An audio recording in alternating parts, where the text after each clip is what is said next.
यह एक रंगीन और स्वादिष्ट ज़ॉम्बी फिल्म है। डायपर पहनकर दोस्तों के साथ देखें, वरना मैं जिम्मेदार नहीं। कहानी शुरू होती है। कुछ लोग छुट्टी मनाने एक दूरदराज के कस्बे में जाते हैं। उन्होंने सोचा था कि यह पुरुषों का स्वर्ग होगा, लेकिन पाया कि सुंदरियों से भरा कस्बा अब बिल्कुल खाली और असामान्य रूप से शांत हो गया है। शाओ हेई दादी के घर जाना चाहता था, पर दादी नहीं मिली, बल्कि एक ज़ॉम्बी कुत्ते का मांस खाता दिखा। तभी सड़क पर घूम रहे अन्य लोगों ने एक भिखारिन देखी। वे उसे पैसे देने वाले थे। तभी एक सैनिक आया और उसे मारने लगा, फिर छुरा निकाला। कुछ लोग यह देख नहीं सके और सैनिक को रोकने दौड़े। सैनिक समझाना चाहता था, पर उन्होंने मौका नहीं दिया। जब वे लड़ रहे थे, औरत ने जमीन पर पड़े छुरे से नील का हाथ छेद दिया। तब लोगों को लगा कि वह सामान्य नहीं है। सही वक्त पर आए शाओ हेई ने औरत को गिरा दिया। उसका चेहरा देख सब डर गए। फिर सभी राक्षस बाहर निकल आए।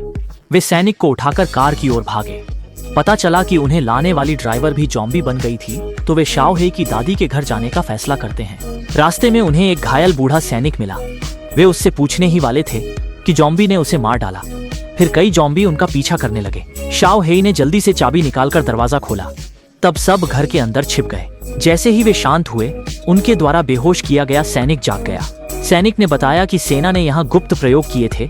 एक वायरस बनाया था जो सिर्फ औरतों को संक्रमित करता था। उसे उन्हें मारने का काम दिया गया था, लेकिन अब उनकी टीम में सिर्फ वही बचा था। सबने सोच विचार करके तय किया कि बस पकड़कर वापस जाना ही सबसे सुरक्षित होगा। उन्होंने नील को चालक को आकर्षित करने दिया। बाकी लोग भाग गए, पर कार में और लाशें थीं। सब रेगिस्तान में भाग गए। लंबे बाल गिर गए, उठकर सेना से अलग हो गए। वह सिर्फ पास के बिलबोर्ड पर चढ़ पाया। बाकी लोग नहीं भाग पाए क्योंकि वे ज्यादा लाशों से घिर गए थे। लंबे बालों की बेसबॉल की मदद से ही वे बच पाए, वरना मुश्किल होता। सब भाग गए, पर लंबे बाल अभी भी बिलबोर्ड पर हैं। अकेला नील एक ज़ॉम्बी बुढ़िया को गिराकर पास के कमरे में छिप गया। बाकी लोग दो गुटों में बंट गए। दाजुआंग और शियाओजी खिलौना दुकान में छिपे। जियाई और जियो हेई सामने की कपड़ा दुकान में भाग गए। शियाओजी ने खिलौना कार पर वॉकी टॉकी बांधा और दूर से नियंत्रित करके भेजा। जियो हेई ने वॉकी टॉकी पाकर बचने के तरीके सोचे। नील दुखी था। वह 500 पाउंड के एक ज़ॉम्बी से बंधा था। इस ज़ॉम्बी का शौक था उंगलियां काटकर धीरे धीरे छकना। जब वो नील की उंगली काटने वाला था, गलती से रस्सी कट गई और नील बच गया। शियाओजी ने खिलौना बंदूक से एक फ्लेमथ्रोवर बनाया। जियो हेई और उनके साथियों को भी एक उपाय सूझा। यह चाल काम आई। ज़ॉम्बी ने उन्हें नजरअंदाज कर दिया। दाजुआंग ने खिलौना कारों से ज़ॉम्बी को भुलाया, फिर फ्लेमथ्रोवर लेकर निकल गए।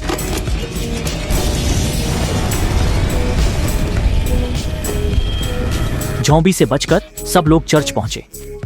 जब सब आराम कर रहे थे, जियाई को ध्वनि नियंत्रक मिला। शहर ध्वनि सींगों से भरा था। यह ध्वनि सिर्फ महिला ज़ॉम्बी सुन सकती थी। बटन दबाने पर वे हिल नहीं पाएंगी। जियाई के बटन दबाने से पहले ही ज़ॉम्बी दूसरे चरण के उत्परिवर्तन से गुजरे। इस बदलाव के बाद वे बहुत चालाक और हिंसक हो जाएंगे। वे जानते हैं कि दरवाजा तोड़ने आ रहे हैं। सैनिक ने जल्दी से समझाया। देखा कि लाश दरवाजा तोड़ने वाली थी।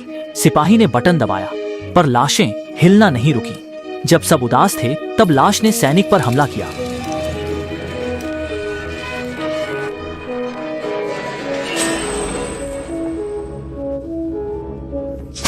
छोटू ने कहना चाहा, यह उसकी दादी है। जियो खून साफ करने गया, तब दाजुआंग ने देखा उसे मारा जा रहा है। चर्च में रहना असंभव था। वे सीवर से भागने की तैयारी करने लगे। सीवर में उन्होंने कई लाशें देखीं और ज़ॉम्बी खा रहे थे, इसलिए वे वापस लौट आए। बाहर की महिला लाशों ने हमला किया। सभी को छत पर जाना पड़ा। उन्होंने सीढ़ी को दूसरी तरफ रखा और एक एक करके चढ़ गए।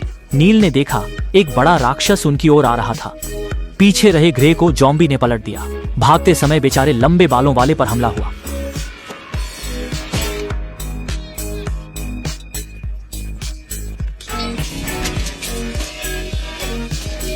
भागते समय बेचारे लॉन्ग हेयर पर अचानक हमला हुआ। देखते ही देखते कार वापस ली गई और छोटू मारा गया। अब सिर्फ दाजुआंग, जियो और नील बचे थे। वे आखिरकार कार से शहर से निकल गए, लेकिन ज्यादा दूर नहीं गए। रेक का मदद का संदेश मिला।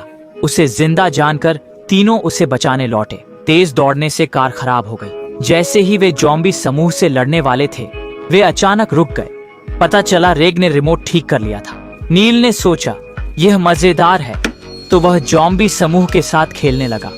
उसने मजा लिया और द जुआंग को भी आजमाने को कहा, पर द जुआंग रिमोट नहीं पकड़ पाया और नदी में गिर गया। यह जादुई फिल्म चारों के भागने के साथ समाप्त हुई।